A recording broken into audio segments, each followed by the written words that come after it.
நிறைய நாங்களே பண்றனால எங்க ஜெனரல் நாலேஜை நாங்களே நல்லா டெவலப் பண்றோம். நான் இப்போ இசிஇ ஸ்டூடெண்ட் அப்படின்னா நான் வந்து கோர் இண்டஸ்ட்ரீஸ், சாஃப்ட்வேர் இண்டஸ்ட்ரீஸ் எல்லா கம்பெனிஸ்லையும் வேலைக்கு போக முடியுது. கோர் இண்டஸ்ட்ரீஸ் அப்படின்னு பார்த்தோம்னாக்கா ஹனிவெல், சோனி இது மாதிரி கம்பெனிஸ். அதே சாஃப்ட்வேர்ஸ் அப்படின்னு பார்த்தோம்னா இன்ஃபோசிஸ், டிசிஎஸ் இந்த மாதிரி கம்பெனிஸில் எனக்கு வந்து நான் வேலை பார்க்க முடியும். அந்தளவுக்கு கெப்பாசிட்டிஸ் இருக்குது இசிஇ டிபார்ட்மெண்ட் படிக்கிறதுனால. மேலும் இது தவிர வகுப்பறை அறிவும் செய்முறை தேர்வு மட்டும் போதாது இந்த காலத்திலே. Because today it is a competitive world, போட்டிகள் நிறைந்த உலகம்.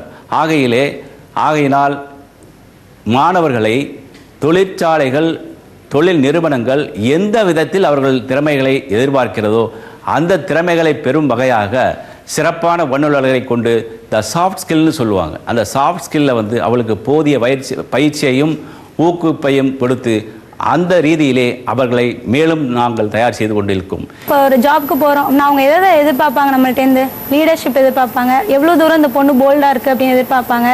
வேறு ஒர்க் ஷாப்ஸ் எவ்வளோ கண்டக்ட் பண்ணியிருக்காங்க, ப்ராஜெக்ட்ஸ் எவ்வளோ கண்டக்ட் பண்ணியிருக்காங்க, செமினார்ஸில் எவ்வளோ பார்ட்டிசிபேட் பண்ணியிருக்காங்க, இந்த மாதிரி விஷயங்கள் தான் பார்ப்பாங்க. இப்போ எங்கள் டிபார்ட்மெண்ட்டை இசிஇயில் நாங்கள் இப்போ டிஜிட்டல் சிக்னல் ப்ராசஸிங் லேபில் இருக்கோம். நாங்கள் 3rd இயர் படிக்கிறோம். எங்களுக்கு மினி ப்ராஜெக்ட் கம்பல்சரி. இது எங்களோட ஃபைனல் இயர் ப்ராஜெக்ட்டுக்கு ரொம்ப யூஸ்ஃபுல்லாக இருக்கும். நான் எங்கள் ஃப்ரெண்ட்ஸ் வந்து டிஜிட்டல் சிக்னல் ப்ராசஸில் நிறையா மினி ப்ராஜெக்ட்ஸ் பண்ணுறாங்க. நாங்கள் மைக்ரோ கண்ட்ரோலர்ஸ் யூஸ் பண்ணி நிறைய ப்ராஜெக்ட்ஸ்லாம் பண்ணுறோம். ஓப்பன் ஹவுஸ் கண்டக்ட் பண்ணுறப்ப நாங்கள் எங்களோட ப்ராஜெக்ட்ஸ்லாம் எல்லாம் இம்ப்ளிமெண்ட் பண்ணோம். வெளியிலேருந்து வந்த சீஃப்லாம் பார்த்துட்டு இனோவேஷன்ஸ்லாம் நிறையா பாராட்டினாங்க. எங்களது பல்கலைக்கழகம் பாம்பே ஐஐடியுடன் இணைந்து சிடிப் என்ற ப்ரோக்ராமை நாங்கள் செய்து வருகிறோம். Centre for distance engineering education programme. அந்த ப்ரோக்ராமில் என்னன்னு பார்த்தீங்கன்னா, ஒரே நேரத்தில் அங்கே பாம்பேயில் நடக்கிற அனைத்து ப்ரோக்ராம்களும் எங்களுடைய மாணவ மாணவிகள் இங்கிருந்தவாறே அந்த பேராசிரியர்களோடு இன்ட்ராக்டிவ் முறையில் தொடர்பு கொண்டு கேள்விகளுக்கு பதில்களை பெற்று தங்களுடைய சந்தேகங்களை அவ்வப்போது தீர்த்து கொண்டு அந்த ஆய்வுக்கட்டுரைகளின் கருத்துக்களை பெற முடியும். சமீபத்திலே கூட இந்த சிடிப் என்ற உதவியோடு ISTE என்று சொல்லக்கூடிய Indian society for technical education, Bombay IIT and our institution organised a 2 weeks program on effective teaching learning of computer programming. இந்த ப்ரோக்ராம் என்பது வந்து இந்தியாவிலேயே முதல் முறையாக சைமல்டேனியஸாக 23 சென்டர்களில் நடத்தப்பட்ட யூனிக் ப்ரோக்ராம்.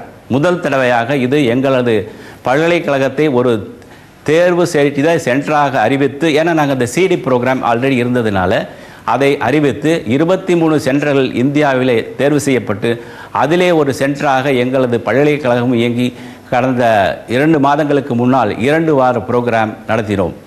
எங்களது பல்கலைக்கழகத்திற்கென்று கடந்த 10 வருடங்களாக 90.4 மெகாஹெர்ட்ஸ் என்ற எஃப்எம் அலைவரிசையை எங்களது பல்கலைக்கழகத்திலே நிறுவி நாங்கள் நடத்தி வருகின்றோம். இந்த அலைவரிசையின் மூலமாக எங்களை சுற்றி இருக்கும் 30 கிலோமீட்டர் ரேடியஸ் அளவிற்கு உள்ள கிராமத்தில் உள்ள மக்கள் பயன்பெறும் வகையில் கல்வி, மருத்துவம், பொது சுகாதாரம் போன்ற அனைத்து வகையான நிகழ்ச்சிகளையும் நாங்கள் தொடர்ந்து 1 மணி நேரம் ஒளிபரப்பி வந்தோம்.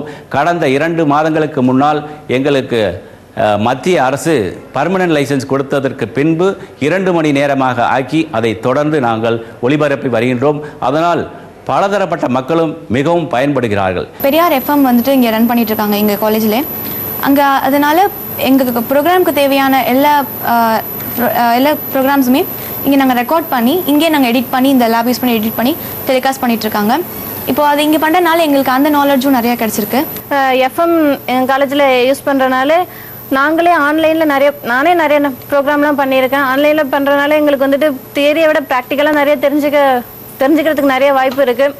அது மட்டும் இல்லாமல் எஃப்எம் ஃபீல்டில் வந்து நாங்கள் ஒர்க் ஷாப் கண்டக்ட் பண்ணோம். அதாவது எலக்ட்ரானிக்ஸ் அண்ட் டிபார்ட்மெண்ட்ஸ் இன்ஜினியரிங் அந்த ஃபீல்டில். ஸோ அதர் காலேஜ் பார்ட்டிசிபெண்ட்ஸும் நல்லா நாலேஜ் கெயின் பண்ணுறதுக்கு யூஸ்ஃபுல்லாக இருந்திருக்கும். இனிவரும் உலகம் என்று தந்தை பெரியார் அவர்கள் 70 ஆண்டுகளுக்கு முன்னதாகவே ஒரு உரையை கல்லூரி மாணவர்களுக்கு ஆற்றிய நிலையில் அப்பொழுது என்ன சொல்லியிருக்கிறார்? இந்திய நாட்டில் ஊடகங்கள் எங்கும் மலிந்து ஒருவருக்கு ஒருவரை ஆள்காட்டி பேசக்கூடிய விதத்தில் வந்து தன்னுடைய பாக்கெட்டில், தன்னுடைய தலை தொப்பியில் இருக்கும். அது மட்டுமல்லாமல் அவைகளே ஒவ்வொரு மூலையிலே இருக்கக்கூடிய மாணவர்களுக்கு கல்வி கற்கவும் அந்த சாதனங்களால் சாத்தியப்படக்கூடும் என்று சொல்லியிருக்கிறார். அதே நிலையை பெரியார் மணியம்மை பல்கலைக்கழகம் தன்னுடைய வளாகத்தில் வைஃபை என்ற அந்த ஒரு சாதனம் மூலமாக, அதே போல எஃப்எம் ரேடியோ என்ற நிலையிலே அது வளாகத்திற்கும் வளாகத்தை சுற்றி இருக்கக்கூடிய சமூகத்தினருக்கும் பயன்படக்கூடிய விதத்தில் தன்னுடைய பங்கை ஆற்றி வருகிறது. ஸோ இதுபோன்று அனைத்து வகையிலும் எங்களது மின்னணு மற்றும் தொடர்பியல் துறை சரியான முறையில் திறமையான வகையில் தன்னுடைய பணியை ஆற்றி இந்த நாடு அறிவு மற்றும் விஞ்ஞான ரீதியிலே போட்டி போட்டு முன்னேறி கொண்டிருக்கும் வேளையில் தன்னுடைய பங்காக எங்களது துறையும் மேலும் எங்களது பல்கலைக்கழகம் தன்னால் ஆன்ற முயற்சிகளையும் செய்து, குறிப்பாக எங்களது வல்லம் தஞ்சாவூரை சார்ந்த கிராமப்புற மக்களுக்கு ஊக்குவிக்கும் வகையில் எங்களது பணிகளை தொடர்ந்து செய்கின்றோம் என்பதை கூறிக்கொண்டு நன்றி கூறி விடைபெறுகின்றேன். நன்றி, வணக்கம். இங்கே வந்து ஹாஸ்டல்ஸ்லேயும் சரி டே ஸ்காலர்ஸ்க்கும் சரி நல்லா சப்போர்ட்டிவாக இருக்காங்க. ஸ்டாஃப்ஸ் எல்லாம் வந்து நல்லா ஃப்ரெண்ட்லி கோச்சிங்காக இருக்காங்க. இங்கே நிறைய ஒர்க் ஷாப்ஸு, செமினார்ஸு, சிம்போசியமாக நடக்கிறனால வெளி காலேஜ் இருக்க ஸ்டூடெண்ட்ஸ்க்கும் நல்லா இருக்குது. இங்கே இக்னோ, டிரைவிங் அதெல்லாம் நல்லா ப்ரொவைட் பண்ணுறாங்க. காலேஜ் வந்து இன்னும் ஒரு வருஷமும் நல்லா இம்ப்ரூவ் ஆகிட்டே இருக்குது. Periyar Maniammai university, Periyar Nagar, Vallam, Thanjavur. Phone 914362264600. Mobile 97901119111 97901111811. Website www.pmu.edu. நேர்களே, நம்மளுடைய A to Z பார்க்கக்கூடிய நீங்க உங்களுக்கு எந்த சந்தேகங்கள் இருந்தாலும் இல்ல கருத்துக்களை பரிமாறணும் அப்படின்னு நினைச்சாலும் எங்களுக்கு தவறாம எழுதி அனுப்புங்க. எழுதி அனுப்ப வேண்டிய முகவரி Jayalakshmi Sakthivelan, post box number 6173, Mylapore, Chennai 4. Jayalakshmi Sakthivelan @gmail.com 9445002336. இதே மாதிரி தொடர்ந்து நல்ல பல விஷயங்களோட ஒவ்வொரு வாரமும் உங்களை நாங்க சந்திப்போம். மீண்டும் அடுத்த வாரம் இதே நாள் இதே நேரம் சந்திப்போம் நேர்களே. A to Z நிகழ்ச்சியில் பங்கேற்க தொடர்பு கொள்ள வேண்டிய முகவரி அபராஜிதா மல்டிமீடியா, நியூ